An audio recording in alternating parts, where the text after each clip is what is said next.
So guys कुछ दिन पहले एसएससी जेई की रिक्वायरमेंट आई थी। मैंने काफ़ी कुछ कवर किया था, last year cut off, exam pattern, exam date, जो भी होता है एक बच्चे के मन में डाउट होता है वो सारा चीज़ मैंने कवर किया था, जो आप लोग टेलीग्राम पे आप लोग को मिल जाएगा या चैनल पे तो मिल जाएगा, बट मैं बता नहीं सकता। बट टेलीग्राम पे 100% आप लोग को मिल जाएगा सरकारी जॉब चैनल, जो डिस्क्रिप्शन में लिंक है। सो गैस मैं इस वीडियो में डिस्कशन करने वाला हूँ important topic, discussion only for GK and exam भी आने वाला है। सो आप लोग मेरे साथ बने रहें, चैनल को भी जरूर सब्सक्राइब करके बेल आइकन जरूर दबाएंगे। सब्सक्राइब इसलिए करने में कई सारा जॉब और आप लोग के एग्जाम से रिलेटेड जो भी कुछ होता है मेरे पास, मैं हर वो चीज़ प्रोवाइड करने की कोशिश करता हूँ, चाहे प्रीवियस ईयर वगैरह हो, चाहे कुछ भी हो आप लोग के एग्जाम से रिलेटेड, मैं हर वो चीज़ आप लोग को देने की कोशिश करता हूँ। सो देखते हैं आगे की ओर गैस। इसके अलावा मैं आप जो भी डिस्कशन करूँगा, इसके अलावा कुछ भी प्रॉब्लम हो आप बेझिझक आप लोग कमेंट कीजिए, मैं जरूर रिप्लाई दूंगा वीडियो के माध्यम से, जैसे कि मैं और सबको रिप्लाई देता हूँ, देन आपको भी मैं रिप्लाई देने की कोशिश करूँगा। सो देखते हैं आगे की ओर। सबसे पहले हम बता दें कि देखो जीके एसएससी जेई में कितना 50 नंबर क्या आता है। मैक्सिमम बच्चे ये जानते ही होंगे, जो न्यू बच्चे हों उन्हें थोड़ा सा प्रॉब्लम होता होगा। सो मैं ओनली फॉर जीके का डिस्कशन करूंगा गाइस। देखो गाइस जीके में क्या होता है कि जो टेक्निकल स्टूडेंट है वो टेक्निकल कवर कर लेते हैं, बहुत से बच्चे हैं जो टेक्निकल भी नहीं कर पाते, उन्हें टेक्निकल से भी डर लगता है। बट मैक्सिमम बच्चे टेक्निकल कवर कर लेते हैं, जैसे तैसे खींच खाच के, हाँ रट उठ के तो टेक्निकल कवर कर लेते हैं, रीजनिंग भी हो ही जाता है। बट जो जीके वाले पोर्शन होते हैं वहाँ बच्चे बहुत डर जाते हैं और नर्वस हो जाते हैं एग्जाम के टाइम में, और उन्हें मतलब क्या कहते हैं रट्टा मारते हैं। सो मैं कोशिश करूँगा अपने अकॉर्डिंग समझाने का। पहले तो मैं आप लोगों को सिलेबस बताऊँगा, क्या क्या सिलेबस आता है, दिन आप लोगों को मैं बताऊँगा कौन सा पॉइंट इंपॉर्टेंट है, क्योंकि पढ़ने का तो जीके में बहुत कुछ है, पढ़ना बहुत कुछ नहीं है, याद रखिए इस चीज़ को। जीके आप अगर एक बुक खोलिएगा कोई सा भी जीके का, तो कहीं से भी कुछ भी क्वेश्चन है तो नहीं, पहले आप सिलेबस देखिए कि सिलेबस है क्या। तो मैं आपको पीडीएफ के माध्यम से सिलेबस मैंने किया हूँ।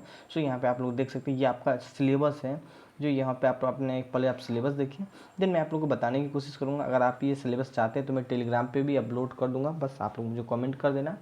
और कुछ भी, मैं अगेंस्ट बोला, कुछ भी प्रॉब्लम बेझिझक आप लोग मुझे कर सकते हैं। ये टॉपिक तो आप लोग को पढ़ना ही नहीं है। मैं आप लोगों को पहले तो बता देता हूँ कि क्या क्या चीज़ इंपॉर्टेंट है इस पॉइंट में। हाँ, संसद के बारे में मौलिक कर्तव्य है, यहाँ पे ये सब पढ़िए, ये सब पढ़िए। और देखो गाइस जो जीके होता है ना, सबसे पहले तो आप लोग का जो मैंने एक वीडियो और कवर किया था जैसे ओनली फॉर, उसमें करेंट अफेयर का टॉपिक मैंने डिस्कशन किया था। ये आप लोग का जीव विज्ञान का है, और ये आपको जीव विज्ञान का है। चलो मैं एक एक करके इसी में डिस्कशन करते रहता हूँ। जीव विज्ञान से ही स्टार्ट करता हूँ, क्योंकि साइंस पोर्शन पहले ही स्टार्ट करता हूँ। देखो मुझे विश्वास है कि फिजिक्स में आप लोग को प्रॉब्लम नहीं होगा, प्रॉब्लम होगा तो आप लोगों को केमिस्ट्री में होगा, और देन आप लोगों को होगा बायो में।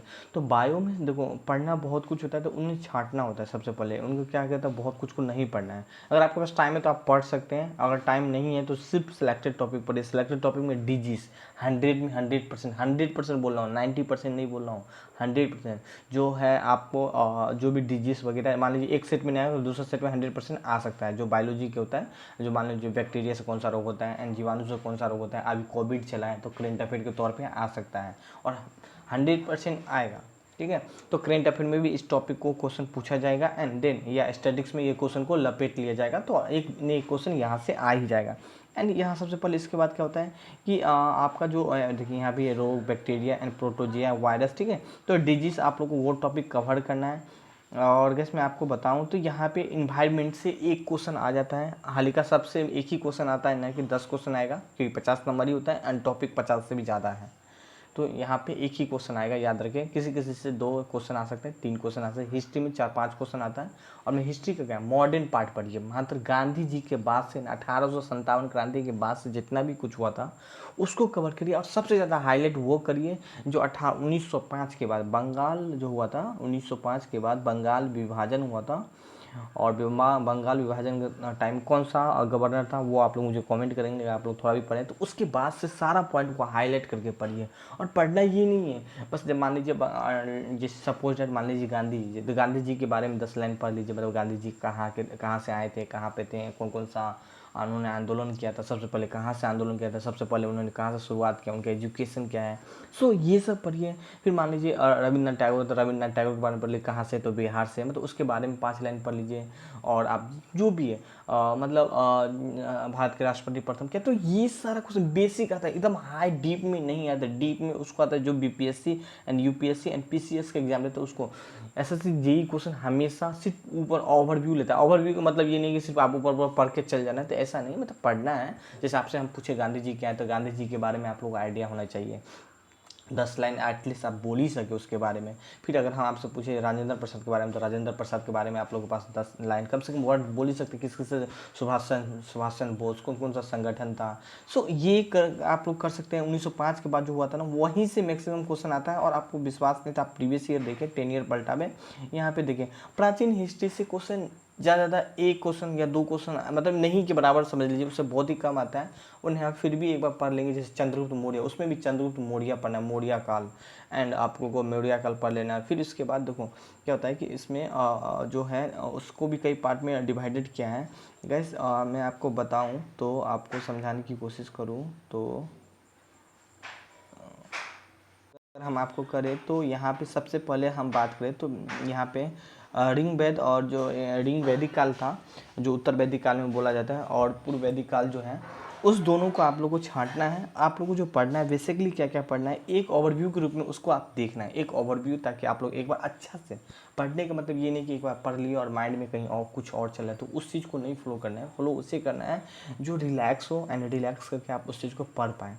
तो बेसिकली आप है ना कि हिस्ट्री का अगर हम पोर्शन का बात करें, ज़्यादा ज़्यादा आप मगध एंड गुप्त वंश पढ़ लीजिए, मतलब दो डायनेसिटी पढ़ लीजिए। एक तो आपको मगध वंश के बारे में पढ़ लीजिए, एक गुप्त काल के बारे में पढ़िए, बस उसका ओवरव्यू देखिए। जो आप लोगों का जो एंशिएंट हिस्ट्री, जो प्राचीन हिस्ट्री, उसका एक ओवरव्यू देखिए। जो आप लोग को पढ़ना है, मैं बार बार बता रहा हूँ, 1905 के बाद से आप लोग को हाईलाइट करके पढ़ना है और अच्छा से पढ़ना है। जैसे मैंने अभी बताया था कि 1905 में कौन था, तो लॉर्ड हार्डिंगस था। कौन था, तो गवर्नर था। तो उसके बारे में आप लोगों के पास पढ़ना चाहिए, उसके समय काल में क्या क्या हुआ था। जैसे अभी प्रधानमंत्री, तो उसके समय काल में क्या क्या हुआ था, तो उस टाइम भी ऐसे ही था, तो उसके समय काल में क्या क्या हुआ था, उस चीज़ को हाईलाइट वाला पॉइंट को आपको पढ़ना है। इसी तरह लीडरशिप पॉलिटी में क्या होता है कि पॉलिटी में आप वहाँ पे पढ़ सकते हैं राष्ट्रपति के बारे में 5 लाइन, एंड प्रधानमंत्री के बारे में, एंड जो अभी न्यूज़ में आ रहा है वो भी चीज़ आना होता है। और कैसे मैं आपको एक चीज़ बताऊं, जिससे राष्ट्रपति, गवर्नर, एंड आप लोग का राज्यपाल, जो अभी देखते हो जो करंट के रूप में दौड़ रहा है मार्केट में, वही चीज़ आपको स्टैटिक्स में भी पूछा जाता है। जो अभी देखते होंगे कि मतलब कहीं इलेक्शन हो रहा है, तो इलेक्शन कमीशन के बारे में पूछ दिया जाएगा। सो ये सब चीज़ रिलेट करके आप लोगों को पढ़ना है। जैसे मान लीजिए आपके माइंड में आ गया।